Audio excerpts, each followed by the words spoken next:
Herkese merhaba, Nago İplikleri YouTube kanalına hoş geldiniz. Bugün bu fonda görmüş olduğumuz çok şık ajurlu modeli çalışacağız birlikte.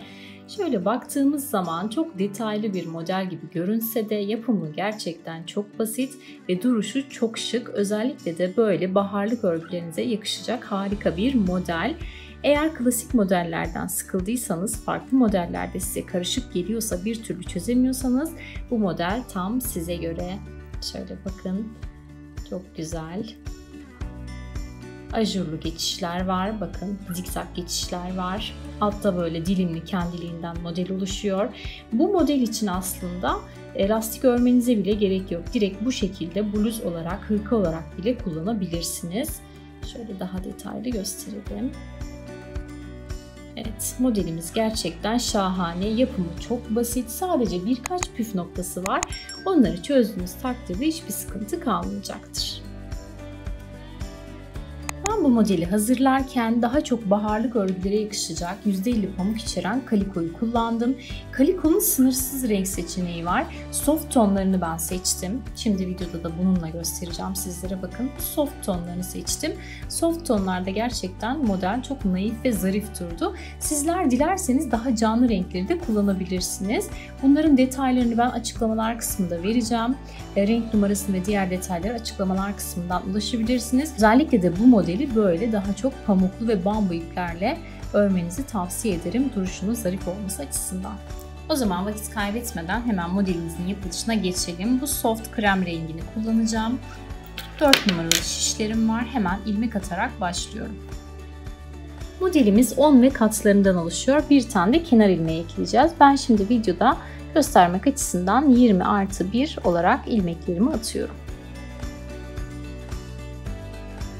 İlmeklerimi çok geniş atmıyorum, çok sıkı da atmıyorum. Özellikle çok sıkı atarsanız bir sırada örmekte zorlanırsınız ve altta çok kasılma olur. Çok gevşek atarsanız da altta böyle bollaşma olur ve hoş bir görüntü olmaz. Bu şekilde orta yerde ilmeklerimizi atalım.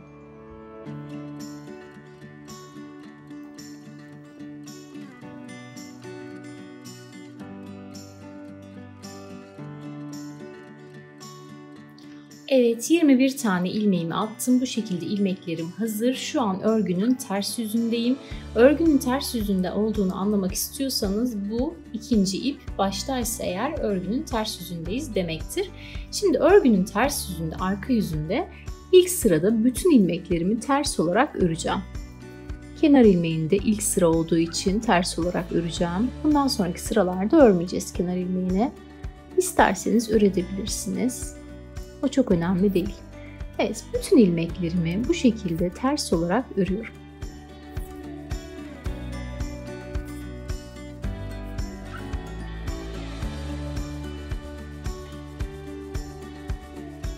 Evet, ilk sırada bütün ilmeklerimi ters olarak ördüm. Şimdi örgünün ön yüzündeyim. Modelimizin kurulduğu aşamadayız. İlk kenar ilmeğimi bakın örmeden alıyorum.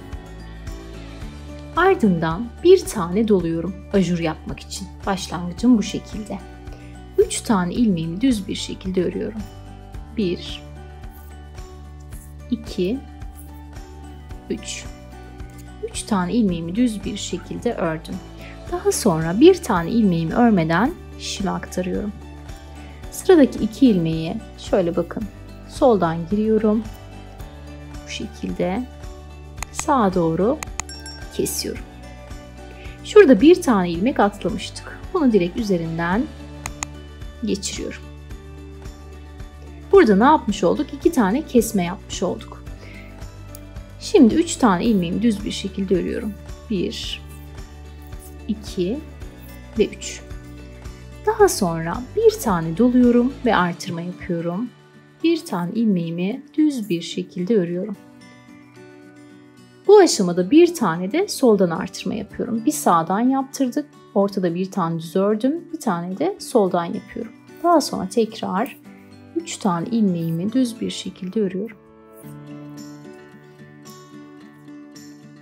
Tekrar başa döndük. Bir tane örmeden alıyorum. 2 ilmeğe şöyle tersten giriyorum. Kesiyorum. Daha sonra örmeden aldığım bu ilmeği üzerinden atlatıyorum. Ardından da 3 tane ilmeğimi düz örüyorum. Ve bir tane artırıp son ilmeğimi de düz bir şekilde örüyorum.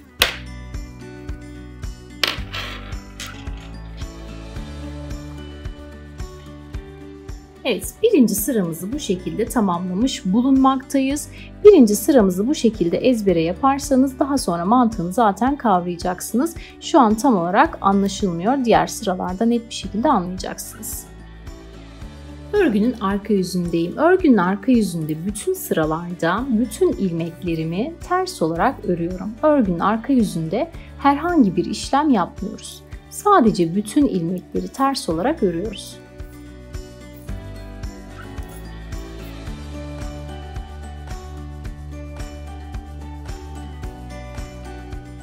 Geldik tekrar örgünün ön yüzüne. Şimdi bakın, şurada bir artırma yapmıştık sıra başında. Daha sonra 3 tane ilmeği düz örmüştük.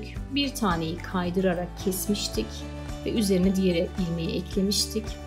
Daha sonra bakın tekrar 3 tane düz örmüştük. Bir tane ajur yapıp ortada bir ilmeği düz örmüştük ve daha sonra tekrar bir tane ajur yapmıştık. Burada aslında yapmaya çalıştığımız şey şu.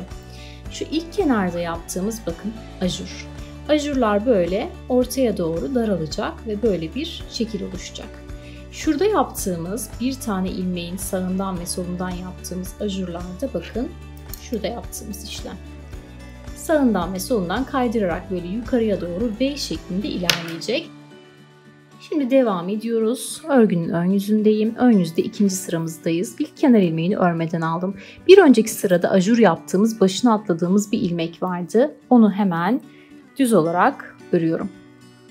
Artık artırmaları ne yapacağız? Bir önceki sırada yaptığımız ajurun solundan yapacağız. Yani burada hemen bir tane artırma yapıyorum. Daha sonra 2 tane ilmeğimi örüyorum. Bakın bir önceki sırada üst üste aldığımız ilmek vardı. Bunu yine diğeriyle birlikte keseceğiz. Bir öncekini şişime aktarıyorum. Diğer ikisini birlikte kesiyorum. Ve yine üzerinden aktararak bir tane kesme yapıyorum. Ardından da 2 tane ilmeğimi düz örüyorum. Şu kısımda bakın V'mizin oluşması için artık sürekli ajur yapacağız sıra sonuna kadar. Başına doluyorum. Şu aradaki 3 tane ilmeğimi düz olarak örüyorum. Burada artırma yaptım V'nin oluşması için, bu tarafta da yapmam lazım. En son ördüğüm ilmekten sonra, ajurdan sonra, bir önceki sıradaki ajurdan sonra bir tane de artırıyorum. Kalanları yine düz örüyorum. Geldim yine kesme yapılan noktaya. Şişimi örmeden aktarıyorum. Şu ikisini hemen birlikte kesiyorum. Üzerinden aktarıyorum. Ve bu şekilde kesmemi yapmış oluyorum. Sıradaki 2 ilmeği örüyorum. Hemen bu noktada bir tane artırma yapıyorum. Bir önceki sırada da burada yapmıştık artırmayı. Bunu düz olarak örüyorum. Son kenar ilmeğimi de düz bir şekilde örüyorum. İkinci sıramız da bu şekilde hazır. Arka yüzde yine ters örüp dönelim. Evet bakın tekrar ön yüzdeyim ve artık modelimiz kendini göstermeye başladı. Yani ne yapacağız? Şu kısımdan ajur yapacağız. Buradan bir kesme yapıp bunu da üzerine atlayıp toplamda şu 3 ilmeği birleştirmiş olacağız. Şuradaki V şeklimizin oluşması için buradan yine sağdan bir ajur yapacağız. Soldan da bir ajur yapacağız. Şurada da yine 2 ilmeği birlikte toplayıp şu 3. ilmekle birlikte kesme yapacağız. Yine şu köşeden de yukarı doğru ajurumuz devam edecek. Eğer buraya kadar anladıysanız bundan sonra tamamen şekli takip ederek çok kolay ilerleyebilirsiniz. Devam edelim. Kenar ilmeğimi örmeden aldım. Artık bu ilmeklerim düze doğru gidiyor. Bir sonraki ajur yaptığımı da örüyorum hemen. Bu noktada hemen bir tane artırma yapıyorum. Bir tane ilmeğimi örüyorum. Bakın. Ortada keseceğimiz ilmek kendini gösteriyor. Bir öncekini hemen şişime aktarıyorum. Bu ikisini hemen şöyle kesiyorum. Soldan kesmemi yaptım. Şuradan da hemen üzerine atlayıp sağdan da kesmemi yapıyorum. Kalan ilmeğin bir tanesini düz örüyorum. Bakın ilmeklerimiz ne oldu? 3 burada vardı, 3 burada vardı. Şimdi 1 burada kaldı, 1 burada kaldı. Yukarıya doğru daraltmış olduk. Bu daraltmaları yaparken de sağdan ve soldan ajur yaparak aradaki dengeyi kurduk. Yani ilmek sayımız azalmıyor. Şimdi geldik tekrar ajurlu kısma. Bir tane hemen doluyorum. Aradaki ilmekleri düz örüyorum.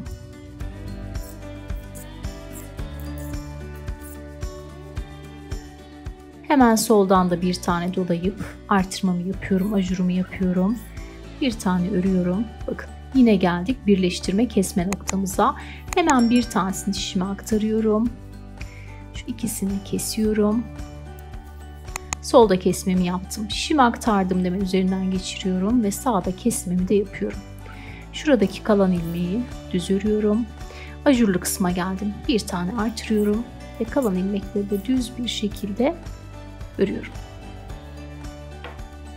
Bu şekilde sıramı tamamlamış bulunmaktayım. Örgünün arka yüzünde yine bütün ilmeklerimi sadece ters olarak örüyorum.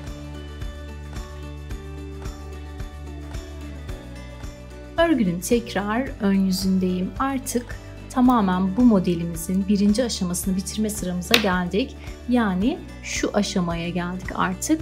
Son şimdiki sıramızı yapınca şu birinci aşamayı bitirmiş oluyoruz. Şöyle bir dilimimiz hazır. İkinci dilime geçeceğiz. Evet, ilk dilimin son sırasındayız. Bakın. Şu kısımlarda kesme yaparak artık birleştireceğiz. Burayı ne yapacağız? Tamamen V şeklinde, ters V şeklinde kapatacağız. Yani üçgenimizi bitirmiş olacağız. Bunu bitirirken tabii ki ne yapacağız yine? Bu kısımlardan, ajurlu kısımlardan artırma yapacağız. Hemen kenar ilmeğimi alıyorum. Daha sonra bu kısımları düz olarak örüyorum. Evet. Ne yapıyorduk? Yukarı doğru ajurumuz devam ediyor. Hemen bir tane artırıyorum. Burada artık şu 3 ilmeği birleştireceğim. Sağdakini şişime aktarıyorum. Bu ikisini birlikte kesiyorum. Şişime aktardığımda üzerinden geçiriyorum ve artık tamamen ne yapmış olduk? Üçgenimizi oluşturmuş olduk. Bu aşamada da hemen bir tane yine artırmamı yapıyorum. Çünkü neredeyiz? Ajurlu kısımdayız. Aradaki ilmekleri düz örüyorum.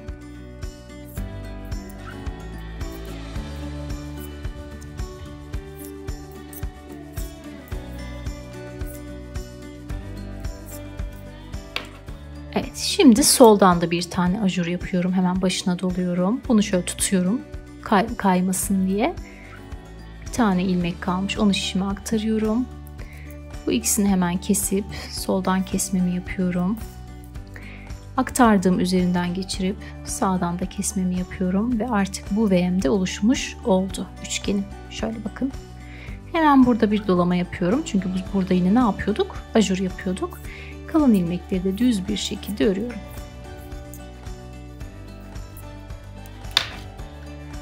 Evet, ilk dilimimizi oluşturmuş olduk. Model bundan sonra tamamen tekrardan ibaret devam edecek. Şöyle netleştirelim. Bakın 8 sırada bu modelimiz oluşmuş oluyor. Sağdan ve soldan ilmekleri toplayarak ne yapmış olduk? Bu ters V şeklini oluşturmuş olduk.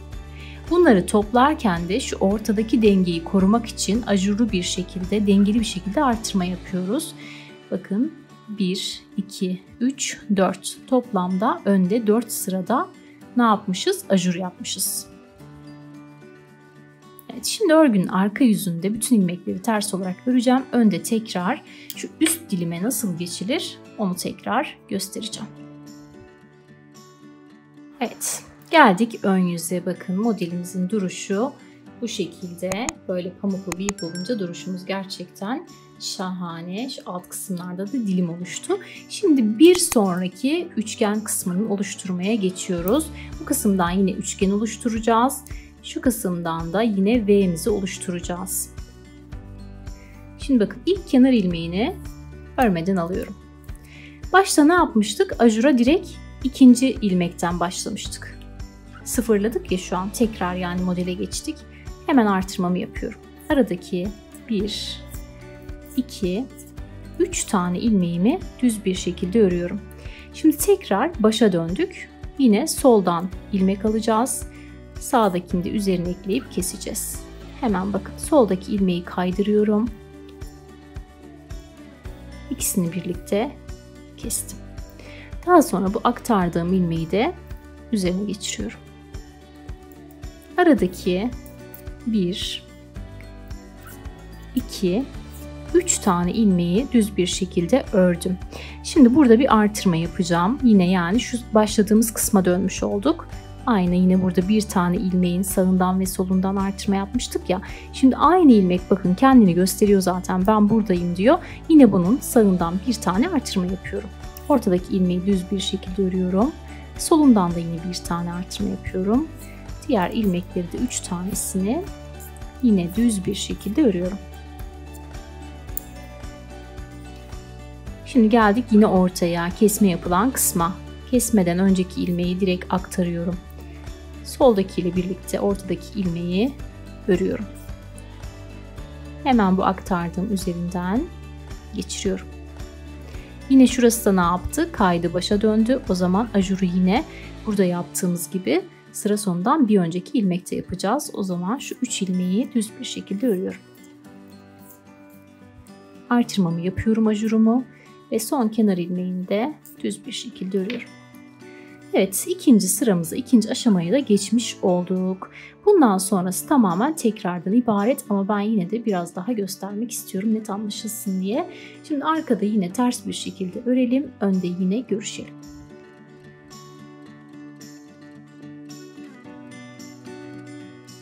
Geldim tekrar örgünün ön yüzüne. Kenar ilmeğimi örmeden alıyorum. Daha sonra bakın bir önceki sırada ajur yaptığımız ilmek vardı. Onu düz bir şekilde örüyorum. Burada hemen bir tane artırma yapıyorum. Çünkü şu işlemin yine yukarı doğru devam etmesini istiyorum. Aradaki 1, 2 tane ilmeği düz bir şekilde örüyorum. Yine geldik kesme yaptığımız noktaya. Bakın bu nokta kesme yaptığımız nokta. Hemen bir önceki ilmeği aktarıyorum şişime. Daha sonra şu 2 ilmeği düz bir şekilde kesiyorum. Üzerinden hemen aktardığım ilmeği geçiriyorum ve kesmemi yapıyorum. Aradaki 2 tane ilmeğimi düz bir şekilde örüyorum. Şimdi geldik yine ajur yapılan kısma. Hemen bir tane dolayıp ajurumu yapıyorum. Aradaki 3 ilmeği düz bir şekilde örüyorum. Hemen başına dolayıp bu kısma, çünkü ajur yaptığımız kısım, artırıyorum. Aradaki 2 tane ilmeği düz bir şekilde örüyorum. Kesme yaptığımız kısma geldik. Önceki ilmeği aktarıyorum. İkisini birlikte kesiyorum. Aktardığım üzerinden geçiriyorum. Aradaki bakın bu ilmekleri düz bir şekilde örüyorum. Geldim ajurlu kısma. Hemen artırmamı yapıyorum. Kalan ilmekleri de düz bir şekilde örüyorum.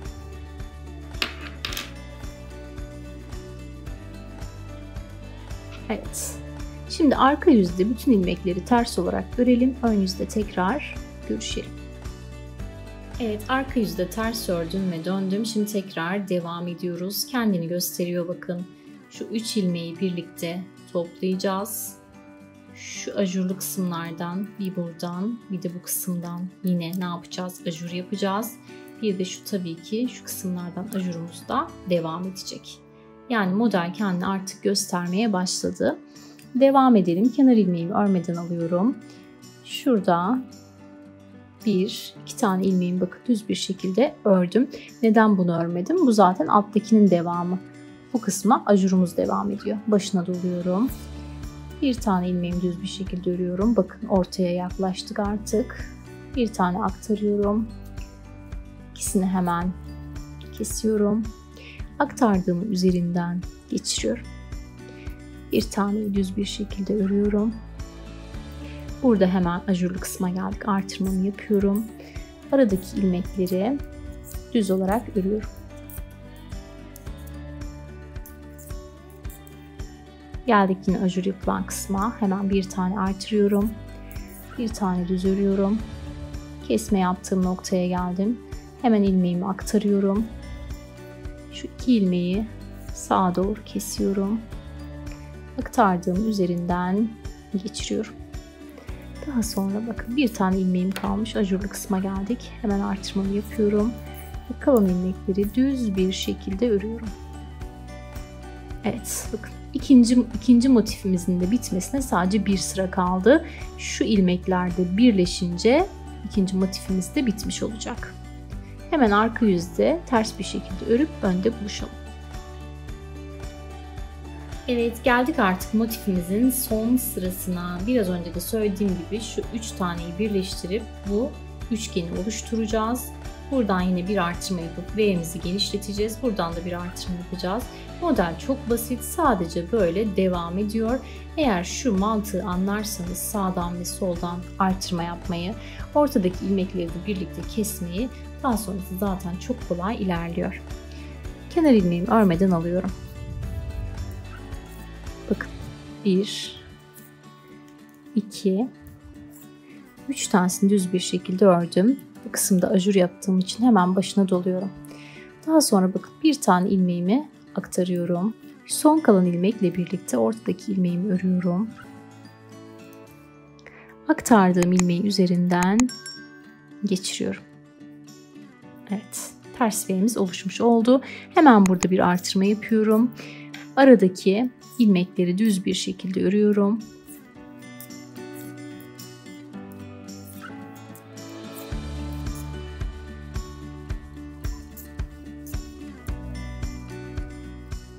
Bu aşamada yaptığımız artırmamız devam ediyor. Buradan da bir tane yapıyorum.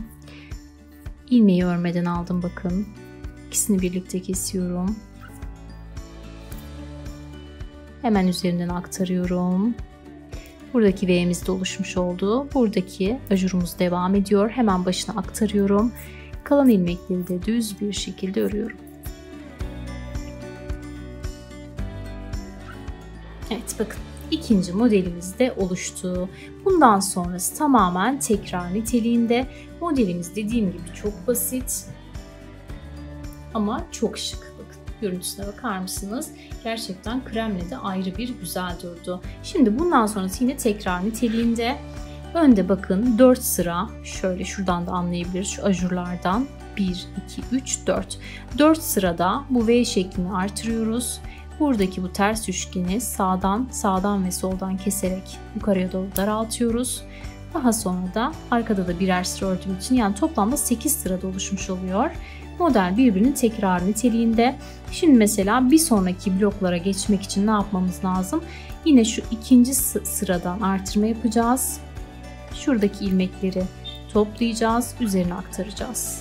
Şuradan şu ortaya kadar gelip bu ortanın sağından ve solundan birer tane ajur yapacağız.